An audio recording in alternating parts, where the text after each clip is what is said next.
Hello everyone, today we're going to be comparing two high-end shotgun microphones. One's going to be the RODE NTG3 and the other is the Sennheiser MKH416. Throughout this video, I'm going to be going back and forth between those two microphones, labeling them as mic A and mic B respectively. These microphones are plugged into my Zoom F3. I'm going to be testing the sound of these microphones for voiceovers and from multiple distances, then I'm going to give you my verdict or my own opinion on the matter. Now you're listening to mic A. Mic A is one of these two microphones. I don't also have two different stands for them, so I don't know if you can see here, but I pretty much had to glue them together, which is very irrelevant, but this is why they look like this. Anyway, let's go ahead and start with the test. So when it comes to the build quality of these two microphones, they're both built incredibly well. The Sennheiser and the RODE both feel really good. There have been no issues whatsoever. If there's any issue that I've ever faced, it would have been the XLR port on the RODE NTG3, but that's probably my fault, me tugging it a little too hard or using a bit of a, bad quality cable or something like this. But otherwise, both of these microphones are built incredibly well. Personally, I like the Sennheiser's look a little bit more because it has this sandblasted feel to it, if that makes sense.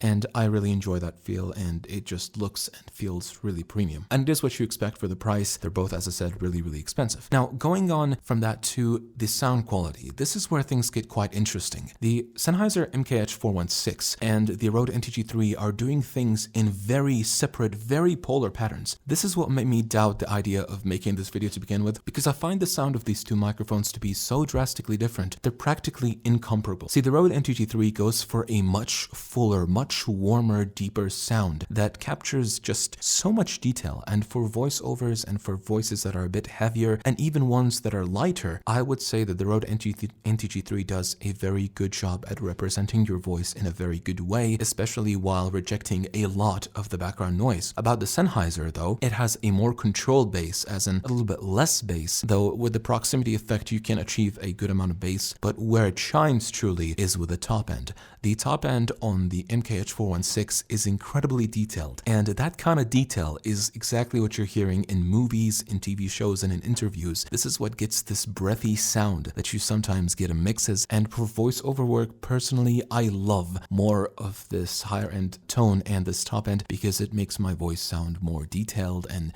it gives more depth to it rather than just hearing my voice. You're hearing some things like the grunts, like the mouth sounds, like when I do the old man impression and stuff like this. The MKH just happens to give me a better tone. By the way, none of the audio that you're hearing right now is going to be edited. No compression, no nothing. What you are hearing right now should be what you're gonna get based, of course, on your unit. I also have a little gas heater behind me, so if there's some kind of low rumbles, that could be because of there, but I hope that you won't hear that. Now, speaking of probably the biggest difference between these two, besides sound quality, is the rejection. You would hope and you would assume that both of these reject background sound impressively, sorry about that, given that they're really high price point and they're also, and the use case being professional shotgun microphones, and they do. The RODE NTG3 takes so much more background noise compared to that of the MKH416 if we're going to be subjective about it. Now, that is not inherently a bad thing. See, for example, sometimes I go and play guitar online and stuff like this. The RODE NTG3 captures more of that. Now, for most use cases, that might not be what you need, but it also is part of the design because in rooms like mine that are untreated, there's so much bass reflecting off the walls, and that bass is gonna eventually come back to this microphone. Now, I understand that these are not supposed to be used indoors for the most part, unless you're doing voiceovers, but I'm here to give you my full, honest, unfiltered take. Now, the MKH416 does probably the most impressive background rejection of any microphone I've ever heard, ever, period. It's so good at rejecting background noises of any kind and still maintaining so much integrity and depth and detail from the front that it makes it the perfect microphone for me. In fact, I've owned the Neumann TLM103, the Neumann U87 AI, and this is just so much better for voiceover. But back to the topic. Now I'm going to be reading a little passage on both of these microphones, a little voiceover test, and you can tell me what you think. I hear the crystal raindrops fall, and the beauty of it all is when the sun comes shining through, to make those rainbows in my mind when I think of you sometime, and I want to spend some time with you. I hear the crystal raindrops fall, and the beauty of it all is when the sun comes shining through, to make those rainbows in my mind when I think of you sometime, and I want to spend some time with you. So that's a pretty quick test from a very up close distance. Now, if I'm going to be booming these microphones a little bit further, in many scenarios, this is going to be the ideal distance for you to be able to put the microphones. By the way, I'm going to have links in the description for these microphones. If you do decide to buy any of them, and if you use those links, I'll get a small little commission and I'll appreciate you forever. I'll also include some other options that I like. I'll also include any other accessories that I'm using, because I do get sometimes questions about what equipment I'm using, so I'll have that there. But otherwise, let's go back to the video without having them still in the frame. Now, I'm looking in their general direction because they're very directional microphones, and I'm trying to still get the most amount of details from my voice into the mics. This is what they sound like. This is mic A, and then at some point I'm gonna have mic B. I'm gonna do most of this in post, so I don't know what mic you're listening to right now, but it should show somewhere on the screen, probably on the top right here. Now, what do you think of the sound going from mic A to mic B?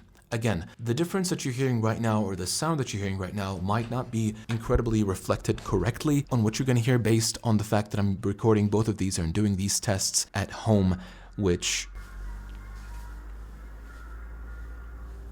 there's these sounds outside, there's a lot of room reverb, so it may not be fair. But if I'm going to go to the verdict at this point, and if I'm going to talk about my personal opinion on both of these microphones, I would say that if you're looking for something that is going to provide a very warm, very deep, very emotionally connected sound to the person speaking and have all the integrity of their voice, especially if you have higher pitched voices, especially if you're recording tenors, or if you're recording most female voices, or sibilant voices in general, the RODE NTG3 does a much better job at taming those, because while it does have a very detailed high end, the bass down there kind of covers a little bit and gives lighter voices more depth that they otherwise don't show or don't have with other microphones. On the other hand, if you're going to be recording at a very kind of windy environment, or you're going to be recording something with a deeper voice, or you're going to be recording something with an untreated space and from a farther distance away, I think that the Sennheiser does a better job at rejecting the right sounds and keeping the integrity of the voice in there. I also want to add that both of these microphones do an incredible job at being good for responding to EQ. The Sennheiser does a little bit better at responding to EQ when it comes to tuning out the highs or tuning down the lows, but they still both do an incredible job with those, and they both extend a